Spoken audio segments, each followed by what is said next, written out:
Hey everyone, welcome back to another Go Battle League video. Sorry if you guys haven't been enjoying the Battles 2 content, if that's not your cup of tea.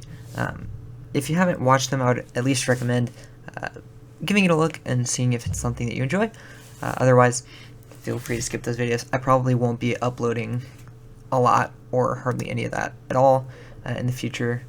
Maybe, a video here and there every couple weeks, but other than that, I'm going to be sticking to Pokemon Go to kind of probably 90% of the time. So, this team consists of Galarian, Stunfisk, Noctowl, and Defense Deoxys. In this first battle, we are up against an Umbreon.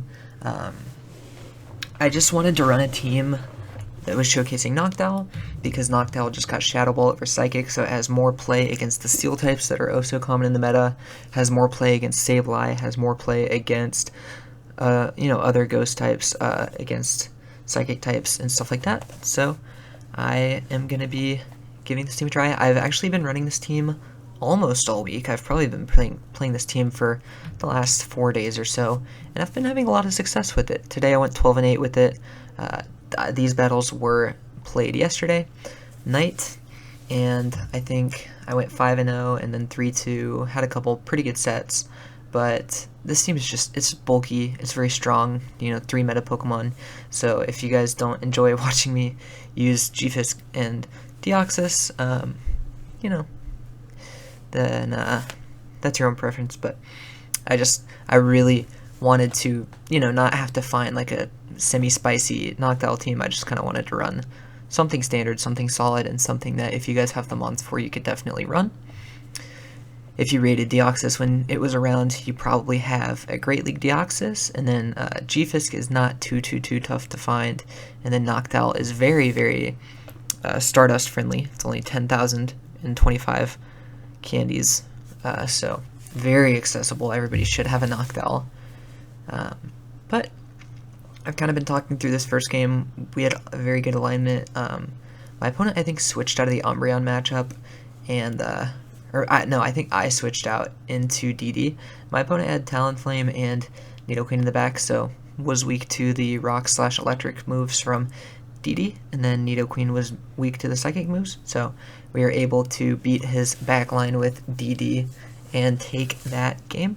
Next game, we have Cresselia in the lead. This is fairly neutral because while Psycho Cuts are resisted, Mud Shots are also very weak, so even though they're resisted versus neutral fast moves, my fast moves are doing about the same damage as his are, but Earthquake definitely a better move than Grass Knot, and that's all that Cresselia can throw. So if my opponent lets the next Earthquake go, I will be able to win switch very easily.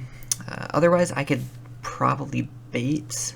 I don't know. I'm not going to bait, which I probably should have, because this is a pretty obvious shield if they're not going to shield up the first Earthquake, but I'm going to catch the Grass Knot instead on Noctowl, and then, if they stay in, that's great. If they switch out, I have some play, and it is an Alolan Ninetales with Charm, which is better than with Powder Snow. They're going to be getting those Weather Balls pretty slow, and they also don't have the super effective fast move damage, which is very nice. But my opponent's getting to the Weather Ball now, and I'm just going to let Noctowl go. I'm going to sack it. This is a Noctowl showcase video, but I'm not utilizing Noctowl. And I think I'm going to throw 8, really hoping that my opponent does not shield this Rock Slide, because otherwise I think I would die. He lets it go. Let's see if he comes back with the Cresselia. He doesn't, and it's a Obstagoon, so Deoxys is going to be doing double super effective damage with the fast moves. And I have 2 shields, I think, so I can pretty safely shield up those Night Slashes. I'm going to throw a Thunderbolt after over farming, because I knew that my opponent was energy dry because I caught the Grass Knot. Opponent's going to let the Thunderbolt go. Unfortunately, it doesn't KO, so I am going to have to tank a move here. But I can very easily let it go, farm this Cresselia down, and then have some moves in the back for Obstagoon if I even need them. I'm going to throw a Psycho Boost because I have the energy for it. I think a resisted Psycho Boost wouldn't KO, so I probably could have stuck to the farm down, but it is what it is. I'm actually going to switch and throw the Rock Slide on Stunfisk because I have it, and then we're going to take this game. Very nice.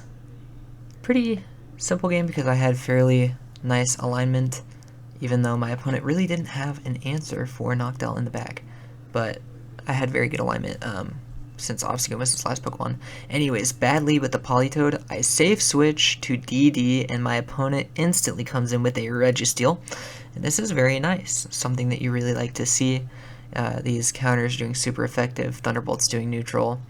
I probably will end up having to shield a move if I want to farm down and get an energy advantage and switch. Otherwise, I could just throw a Psycho Boost, ensure that I take him out, and, you know, have a debuffed attack for the back. I'm going to shield a Flash Cannon, going to commit to the farm down, and I have about a Thunderbolt and a half worth of energy, or just over 2 Psycho Boosts worth of energy. So I'm going to be able to dump some of this off into his back line, and look at this. My opponent has Pidgeot in the back, so he has a line that is double weak to Electric with Thunderbolt, or with a Flying type and a Water type. But also, my opponent had Steel in the back, so pretty weak to Electric this team is, but other than that, you have pretty good play all around the meta. Anyways, I have the alignment that I want. Politoed is not even building up to the Earthquake, he's just throwing Weather Balls right away, and it's a little bit annoying because I know this game is already over and my opponent isn't conceding, but I'm just going to farm up to close to 2 Sky Attacks, going to throw the first one, going to need 3 to KO. My opponent's going to shield the first one. Maybe I could have gone for a Shadow Ball, and that could have been close to doing enough damage to take him out. But I'm going to go for the Sky Attack, going to get some Wing attacks through. I can shield this Weather Ball if I wanted to. I could let it go if I wanted to. I'm going to choose to let it go, and my opponent has Pidgeot in the back. Going to throw a Weather Ball, and, not a Weather Ball. Going to throw a Sky Attack, and then going to commit to the farm down on Politoed, but he's going to concede the match because he knows that it's over.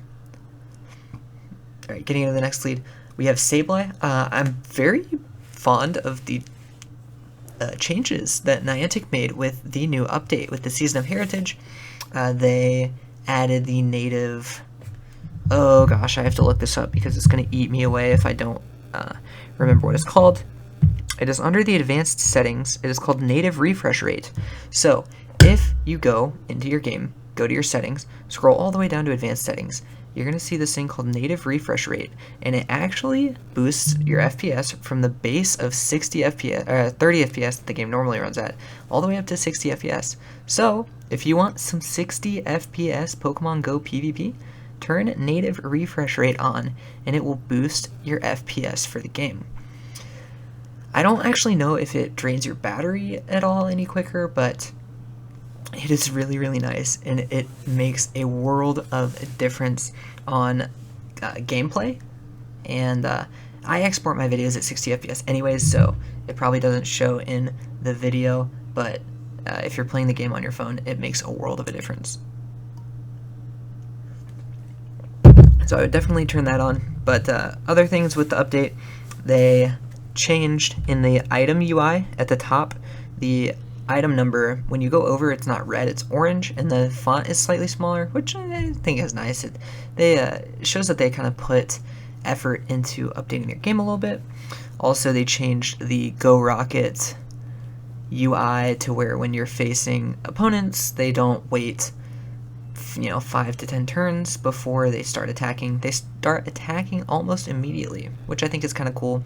Also, at the beginning of the game, in the Go Battle League, you can see the typing and the name of the Pokemon that you're going up against before the Pokemon gets spawned in from the trainer's Pokeball, which I also think is pretty cool because then you have a little bit more time to think about what you're going to do against the lead Pokemon.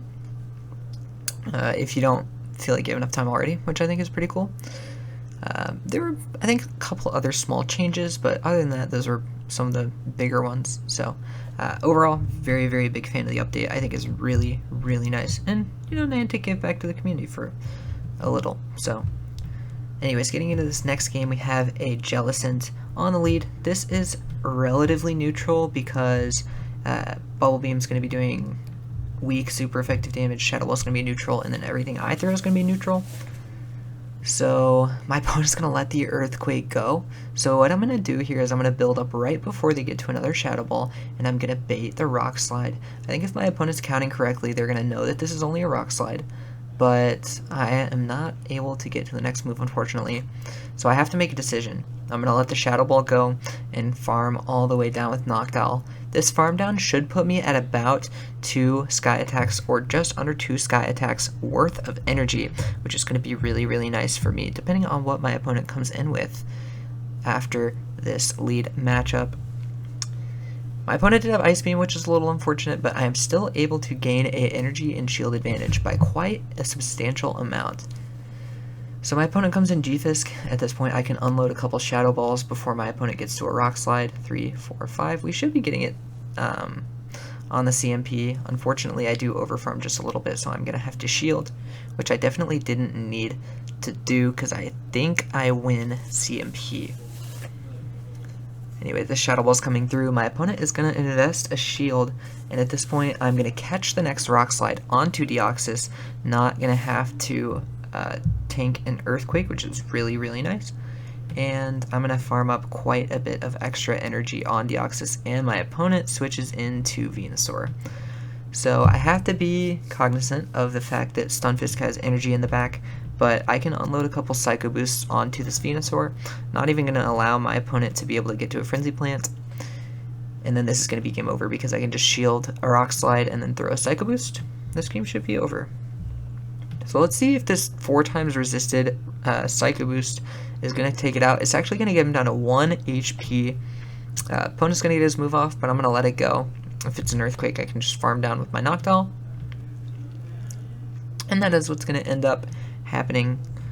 So, very nice. And I think that this might be the 5-0 set. This was at rank 10. I get rank 15. I am able to achieve a 5-0 set in my rank 15 rare candy battles, which is just super awesome. I get 5 rare candies for the set instead of 3, which I think is very, very nice. Able to rank up to rank 16. And we have a little bit of a favorable matchup here. I think my opponent had, was it Hypno in the lead? If I'm not mistaken.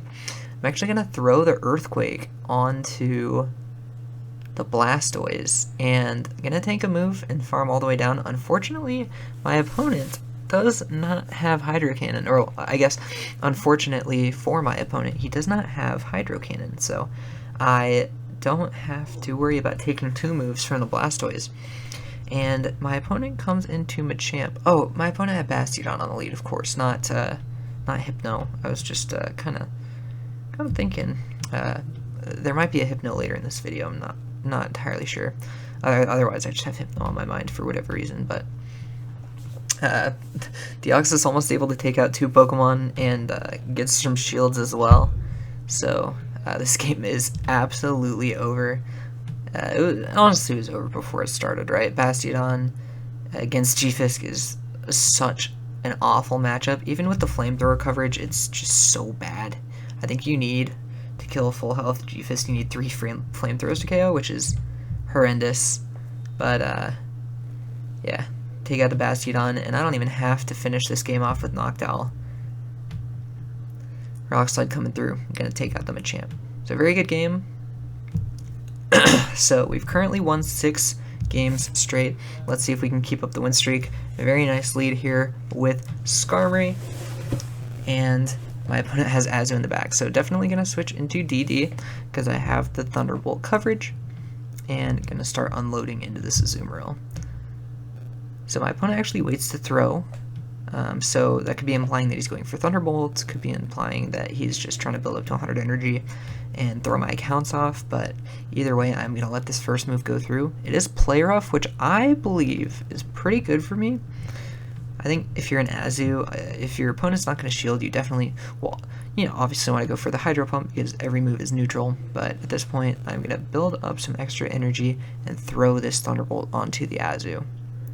This should either take a shield or KO the Azu, and I'm going to take a shield deficit, but now I can farm up and get some Thunderbolts off on this Skarmory.